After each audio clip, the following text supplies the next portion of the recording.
Hello everyone, and welcome back to Dragalia Foundry, a fan channel where everything Dragalia Lost can be found. This video is going to contain my reaction to Chapter 22, Part 2 of the main campaign. Full spoilers ahead for everything that's happened in the story so far. This new content update released just a couple days ago at the time of recording, so if you haven't played through Chapter 22, Part 2 yet, now is your chance to walk away from this video. With that being said, our plan for today is that I'll play through the hard and very hard quests of this latest content update, and while doing so, I'm going to share my thoughts and impressions on this latest half chapter, as well as the direction of the story as a whole. So that is our plan for today, as is usually the case with all of these different main campaign updates. Of course, we have one every month now, with half a chapter releasing month to month, so this one we've been waiting for since last month, where we got this clash set up and established between the two supposed seventh scions, Nedric and Yuden. This time around, the half chapter began with Zethia crying out as Bahamut is trying to wrest control of its pact with her and essentially be revived into the world in its own form in order to eliminate this world as the one world in which the progenitor has a realistic possibility of assuming control. So we begin the chapter with Zethia struggling to contain and suppress Bahamut. You may remember from the past that she's only really able to summon a mana projection of Bahamut because shapeshifting takes such a toll on her body into such a powerful dragon, and it's only Nedric who has the other half of Bahamut's power that's actually able to fully shapeshift into Bahamut, and that is a more powerful form, generally speaking, than the mana projection is. So this is where things start off. Zethia seems to be losing control, and despite in the previous half of the chapter, Nedric seeming to assent to work with the party to some extent, at this point with Zethia starting to wreak havoc and transforming into Bahamut ascending the world tree to try to destroy it and tip the balance of the world toward doom, well, Nedric has other plans, and his idea is essentially he's the only one good enough to control Bahamut, the only one powerful enough. He's just gonna rip that other half of Bahamut out of Zethia and take it for himself because she can't handle the pact.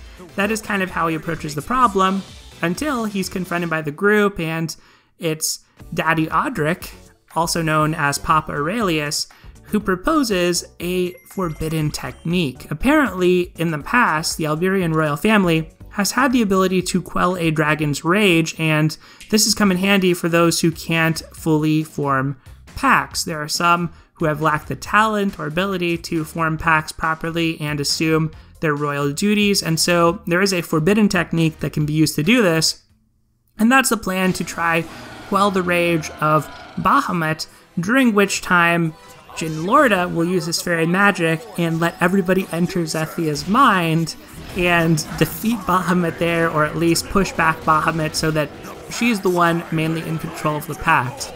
It sounds crazy, but Dragalia Lost is at this point now. So some of the stuff that we talk about with the progenitor, the origin, the world tree, possibility, it feels like quite a big departure from where the series was originally. Still, it's still hard for me to kind of process what's happening. We now have fairy magic that lets us just enter people's minds. We're suppressing these dragons that literally created / destroyed different types of worlds. But that is where we are with what's been happening. And one of the coolest parts about it from a gameplay standpoint is not only do we get the boss fight against Bahamut, but eventually in this chapter, we also get a boss battle against Nedric. And just seeing that intro, hearing the music in the background unique to him, I don't really know what the mechanics are for this battle because it ended very quickly. I'm pretty sure Hilda flies in at one point, depending on how slowly you take this on. Of course, Jin Lorda in Hilda's form with the Apotheosis ability. Yet another just kind of absurd technique that exists in Dragalia Lost lore now. But it's just cool that this fight exists, right? It's cool that you can battle Nedric and he transforms into Bahamut. I want it to be an Agito battle, and I want there to be some cool farmable material, maybe some neutral element weapons or something. I don't know, maybe something else in a treasure trade. Who knows, but I just thought that was kind of sweet. It feels like a long time coming, the culmination of this Agito arc, to actually clash swords with Nedric. And so anyway, we go into Zethia's mind, and what becomes apparent is there's actually somebody tampering with the pact. It's not just Bahamut itself trying to wrest control. There's somebody that's an evil influence or a malpresence on this sacred bond between human and dragon that is pulling at the threads of mana that link together Zethia and Bahamut. And apparently, it's also been apparent to Nedric that shapeshifting into Bahamut just feels a little bit strange. Something feels off. So we learn that Yuden alone seemingly has the ability to sense a change in the mana when shapeshifting is happening, sense a change in the atmosphere. He has some kind of sixth sense that others seem to lack. Maybe it's because he can form multiple packs, maybe it's just because of his experience, having seen a lot of his different royal siblings form their packs and shapeshift in front of him. But for whatever reason, he has this ability, and so he's able to sleuth out the fact that it's actually not necessarily Bahamut's will. Bahamut seemed to be suffering inside Zethia when it was struggling for control. And so we're left to wonder who this interloper was. It seems like that bond or that puppet string from the interloper is severed, and once it's realized, but we don't know who was really casting that on Zethia and Bahamut and Nedric and Bahamut respectively. It might be Loki, it might be Satan. They are concurrently being revived in the city of Grams, and that crisis is about to unfold, as we know happens in Faith Forsaken. It could be Baron or Ferris, the progenitor. Maybe it's Elysium. I kind of don't see why that would be the case. Maybe it's Amaterasu. I don't know. But it has to be somebody of sufficient power, some being of sufficient power that could actually manipulate such a connection. So there's only a few entities in Dragalia Lost Lore that could really do that, and that's why I throw out some of those names.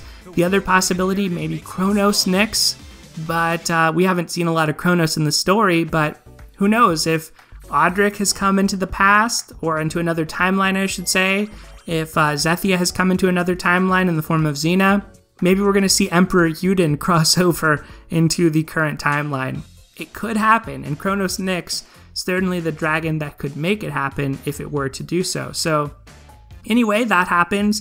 They sever the tie, and at this point, Nedric still is not willing to go along with the group, but he gets a riveting speech from none other than a Gala adventurer a couple months back, Gala Audric.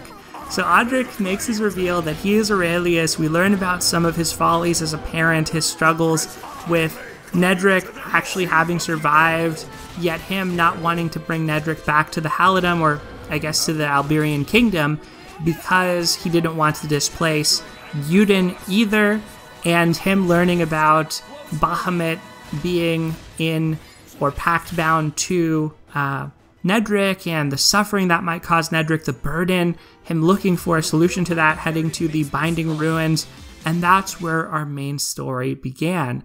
So it was kind of a far-flung throwback to go back to that early in the series of events of the main campaign to get some Aurelius action happening, but we actually did, and the saddest part was poor Audric, once his will was done in the world, once what he set out to do was complete, his ties to that world, to his original world, seemed to be gone.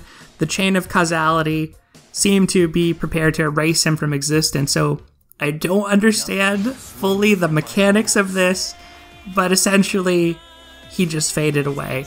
And it was pretty emotional, it was pretty sad. Valix, Chell were there, Yuden was there, Nedric was there. So it was kind of a sad moment. And we have all these other characters that know him in the company, in the cast that are there, like Gatov as well.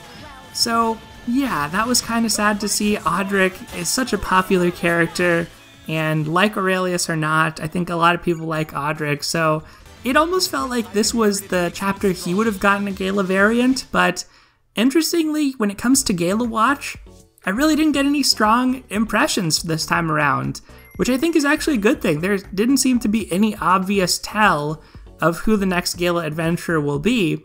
Now granted, Nedric definitely makes the most sense to me. I will say that, but there wasn't like a splash art of Nedrick doing something cool. The one thing Nedrick did was like fight Yuden, so I guess that could be the scene they show when he gets his Gala variant, which inevitably he will. But yeah, it didn't seem like there was any clear favorite. It seemed like Audric might have been the favorite, but I would have to say Nedrick. Some of these characters have been around for a while now, like Jinlorda, Gatov, still have no playable form. Let's look here at what's happening next chapter, chapter 23, part 1, the Progenitor. So this is where we're going to start to meet up with what's happened in side events, Faith Forsaken. The holy city of Gramps has been devastated by Satan, and as if mocking those working towards its reconstruction, the Progenitor's window, or shadow, yet looms above. It seems the return of the Creator is nigh, thanks to the dark machinations of the two princes, Ferris and Baron.